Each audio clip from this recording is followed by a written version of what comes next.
Hello, അസ്സലാമു അലൈക്കും. എന്തൊക്കെ എല്ലാവരുടെ വിവരങ്ങളും? നമ്മളിപ്പോൾ ഇന്നൊരു ഹോസ്പിറ്റൽ കേസിലാട്ടോ. ഞാൻ ഇന്നലെ പറഞ്ഞില്ല ഞങ്ങളോട്, പെട്ടെന്നൊരു ഫോൺ വന്ന് ഹോസ്പിറ്റലിലേക്ക് പോകേണ്ടി വന്നു. ഉമ്മാനായിട്ടാട്ടോ ഞങ്ങൾ പോയത്. ഉമ്മാക്കൊരു ക്ഷീണവും തളർച്ചയും ഒക്കെ ഉണ്ടായപ്പോൾ ഞങ്ങൾ ആദ്യമായിട്ടാട്ടോ ഈ ഹോസ്പിറ്റലിൽ പോകുന്നത്. സാധാരണ കോഴിക്കോട് മെഡിക്കൽ കോളേജിലേക്കാണ് പോകൽ. ഇന്നലെ ഇപ്പം അങ്ങോട്ട് എത്താൻ പ്രയാസമായതുകൊണ്ട് ഇവിടെ പരപ്പനങ്ങാടി കരുണ ഹോസ്പിറ്റൽ പറഞ്ഞൊരു ഇതുണ്ട്, ഇതിനായിട്ടുള്ളൊരു ഹോസ്പിറ്റലാണ്. അപ്പോൾ അവിടെ പോയി കാണിച്ചു. ആദ്യമായിട്ടാണ് അവിടെ കാണിച്ചത്. കോഴിക്കോട് പോകാനുള്ളത് നാളെയാണ്, അതായത് ശനിയാഴ്ചയാണ് പോകാനുള്ളത്. അപ്പോൾ താൽക്കാലികത്തിന് അവിടേക്കൊന്ന് കൊണ്ടുപോയതാണ്.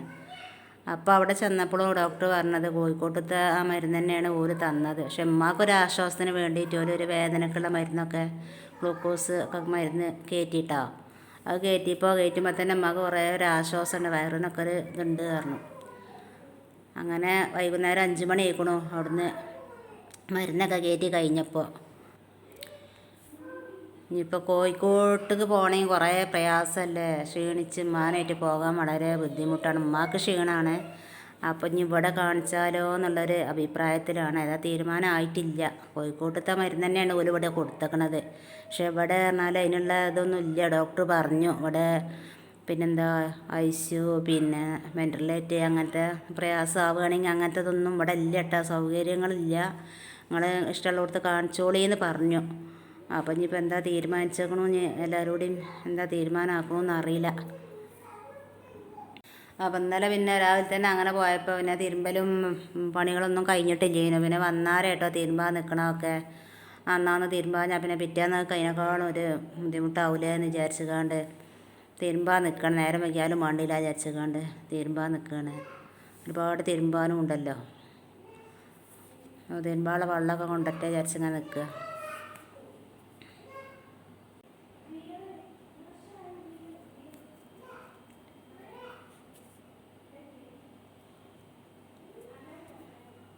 വെള്ളം ഇവിടെ പുറത്തെ ടാങ്കിലൊക്കെ ഉണ്ട്. പക്ഷേ അതിന് എടുക്കാൻ ഒരു പേടിയാണ്. വെള്ളം വരുന്ന ദിവസം പിന്നെ അതിന് എടുത്തുകൊണ്ട് തന്നെയാണ് തിരുമ്പലൊക്കെ ഇട്ടാ. അല്ലാത്ത ദിവസമൊക്കെ എടുക്കാൻ ഒരു പേടിയാണ്, കഴിയുമോ എന്നുള്ളൊരു വിചാറിലാണ്. അപ്പോൾ ഞാൻ കുറച്ചൊക്കെ അവിടുന്ന് കൊടുന്നേക്കാണ്ട് തിരുമ്പുകയാണ്.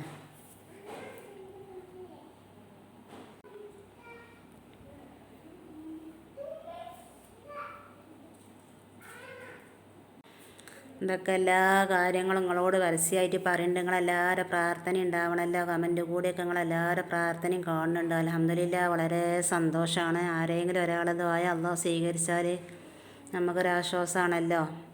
മേപ്പിയൊക്കെ ഒരു സുഖം അനുഭവിക്കാത്ത ആൾക്കാരാണ്. ഇപ്പോൾ നമുക്കൊന്നും മാന പൊന്നുപോലെ നോക്കാനുള്ള മനസ്സുണ്ടായിട്ട് എന്താ നമുക്ക് കഴിയൂല. അപ്പോൾ നമുക്കൊക്കെ എന്തെങ്കിലുമൊക്കെ മക്കളാലൊക്കെ ജോലിയും കാര്യമൊക്കെ ആയി പൈസയൊക്കെ കിട്ടി മാനെയും പാപ്പാനെയൊക്കെ എല്ലാം നോക്കണം എന്നുള്ള ആഗ്രഹമുണ്ട്. അതൊക്കെ കണ്ടിട്ട് മരിച്ചാൽ മതി. അതിനുള്ള ആഫിയത്തുള്ള ദീർഘായുസ്സൊക്കെ കൊടുക്കട്ടെ. ആമീൻ. തഹജ്ജുദ് നിസ്കരിച്ചാനൊക്കെ അമ്മ എന്നും നീച്ചണ്ടാണ്. ഇപ്പം ഇന്നലെ ഇപ്പോൾ നീച്ചാനൊന്നും കഴിഞ്ഞിട്ടില്ല. അപ്പോൾ തഹജ്ജുദ് നിസ്കരിച്ചുകൊണ്ടൊക്കെ എപ്പോഴും എന്നോട് പറയും, എൻ്റെ യൂട്യൂബ് ചാനലിൽ ഒന്ന് വിജയം കിട്ടണം, മോള് പഠിച്ച് ജോലി ആവണം. എല്ലാവർക്കും ഇട്ടാൽ ഞങ്ങൾക്ക് മാത്രമല്ല മക്കൾക്ക് എല്ലാവർക്കും തോർക്കലാണ്.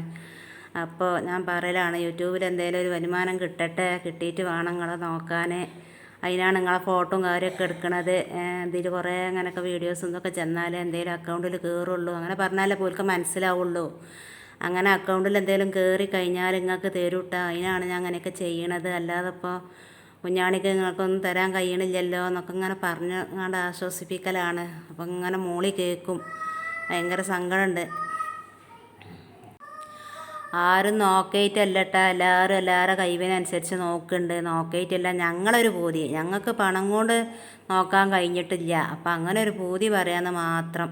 ആരും കുറ്റപ്പെടുത്തി ഒന്നും പറയില്ല, നമ്മളൊരാഗ്രഹം പറയാണ്.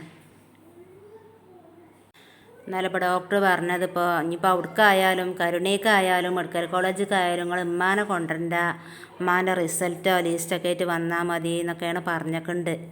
അപ്പോൾ കുറേ ബുദ്ധിമുട്ടിലാണ്. അപ്പോൾ ഏതായാലും പ്രയാസം നമുക്ക് കാണാൻ കഴിയൂലല്ലോ, അവർക്ക് സഹിക്കാനും കഴിയൂല. അതുകൊണ്ട് അങ്ങനത്തെ ഒരു ബുദ്ധിമുട്ടിലൊന്നും ആക്കാതെ നിൽക്കട്ടെ.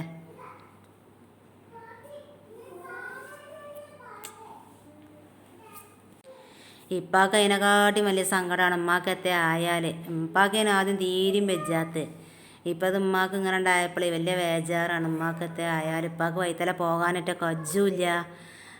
ഏതാന്നുള്ളൊരു ബേജാറാണ് ഇപ്പാക്ക്. മറ്റൊരുത്തിനും കഴിഞ്ഞ് രണ്ടാളും ഇങ്ങനെ തായേരിയിൽ മുണ്ടി പറഞ്ഞിരിക്കുമ്പോൾ അവർക്കൊരു സമാധാനമാണ്. ഇത് ഒറ്റക്ക് ഇങ്ങനെ ഇപ്പം ഇരിക്കുമ്പോൾ ഇപ്പാക്ക് മനസ്സിലൊരു ഇടങ്ങാറാണ്. ഞങ്ങൾ ചെല്ലുമ്പോൾ ഞങ്ങളെ ഫോണിൽ നിന്ന് ഇങ്ങനെ ഓരോ ഫോട്ടോ എടുത്ത വീഡിയോസും അങ്ങനത്തെ എല്ലാതും ഇങ്ങനെ കാട്ടി കൊടുക്കല. അതിങ്ങനെ കണ്ട് സന്തോഷമാണ് അവർക്ക് അങ്ങനെ കാണുമ്പോൾ. അല്ലാതെ പോലും കാണൂലല്ലോ ഇപ്പം അത്. ആദ്യമൊക്കെ ഒരു മീനിൻ്റെ കറി വെച്ച ഒരു വെള്ളം മതി ഉപ്പാക്കൊക്കെ ചോറുന്നാൻ. ഒരു മീനിൻ്റെ വെള്ളം ഉണ്ടായി നല്ല നല്ല ഇഷ്ടേനു. പക്ഷെ ഇപ്പോൾ എന്തുണ്ടായിട്ടും ഓർക്ക് ഉമ്മാക്ക് തീരെ ഭക്ഷണം വേണ്ടാതായിക്കണം. ഇപ്പോൾ ഒരു ഭക്ഷണം കഴിക്കൂല.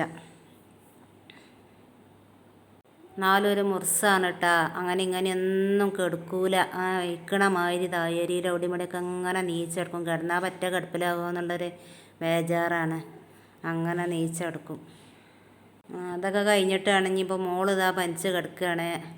ക്ലാസ്സിനൊന്നും പോയിട്ടില്ല. ജലദോഷം പനിയും ചുമയൊക്കെ ഉണ്ട്. അപ്പോൾ ഓളിയും വേണം ഇവിടെ അടുത്തുള്ളൊരു ഹോസ്പിറ്റലിൽ കൊണ്ടുപോയി കാണിച്ചു കൊണ്ടുവരിക. അപ്പം എല്ലായിടത്തും ഉണ്ടല്ലോ പനി. പേടിയാണ്, വെച്ചും കൊണ്ട് നിൽക്കാൻ പറ്റില്ല. ഇവിടെ ഉള്ള ഗുളികയൊക്കെ കൊടുത്തു നോക്കിയിരിക്കണു. അതുകൊണ്ട് കുറയണില്ല. ഭയങ്കര ചുമയാണ്. ഞാൻ പോകണില്ല കേട്ടോ. ആളെപ്പോഴാണ് കൊണ്ടുപോകേണ്ടത്. ഞാൻ പോയപ്പോൾ ഇവിടെ പണികളൊക്കെ അതേമാതിരി അങ്ങനെ കിടക്കും. മോൻ്റെത് മാറി ഇങ്ങനെ വരികയാണ് പനിയും ജലദോഷമൊക്കെ. അത് കഴിഞ്ഞേക്ക് മോക്കായിപ്പോൾ. അത് ഒരു പേരിൽ ഒരാൾക്ക് ഉണ്ടായാൽ പല അടക്കി ഉണ്ടാവും. എന്നിട്ടേ ഇപ്പോൾ ഒഴിഞ്ഞ് പോവുള്ളൂ. കൊണ്ടുപോയി കൊടുക്കാനുള്ളതൊക്കെ കൊണ്ടുപോയി കൊടുത്തെങ്കിൽ തന്നെ മാറുള്ളൂ. അത് വരിയിലുള്ള മരുന്ന് കൊടുത്താലൊന്നും വരിയുള്ള കൊടുക്കലുണ്ട്. മോൻക്ക് വരിയുള്ള മരുന്നൊക്കെ കൊടുത്ത് കുറവില്ലായിട്ടാണ് രണ്ടാമത് കൊണ്ടുപോയത്. അപ്പോൾ ഏതായാലും മാറട്ടെ. എന്ത് പനിയാണെന്നും അറിയില്ലല്ലോ. പനീനേക്കാളുമാണ് ചുമ. ഏതായാലും ഞങ്ങളമ്മക്കും വേണ്ടി നിങ്ങളെല്ലാവരും കാര്യമായിട്ട് പ്രാർത്ഥിക്കണം. നോക്കട്ടെ.